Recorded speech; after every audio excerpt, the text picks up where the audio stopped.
السلام علیکم۔ سورہ یوسف مثال ہے، کچھ چیزیں لمحوں میں نہیں دی جاتی، وہ اکثر صدیوں میں تمہارا حصہ لکھی جاتی ہیں۔ وہ تمہارے حالات سے ناواقف نہیں ہے، وہ جانتا ہے کون سا دکھ تم نے آنسوؤں میں بہا دیا اور کون سے دکھ کو خود میں ضبط کر لیا۔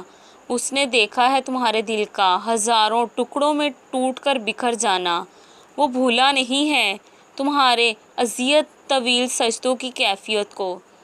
جب دل میں خیال ڈالنے والا بھی اللہ ہے تو مقدر میں لکھنے والا بھی اللہ ہی ہے۔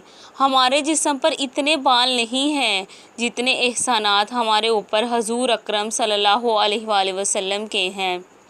کیا پتہ کسی دن تمہارا ادھورا قصہ مکمل کہانی میں تبدیل ہو جائے، اور کیا پتہ تمہارا کل آج سے زیادہ خوبصورت ہو، اور تمہاری وہ عزیز تر خواہش جسے لا حاصل جان کر تم نے مانگنا چھوڑ دیا ہے، وہ یوں ہی بن مانگے مل جائے۔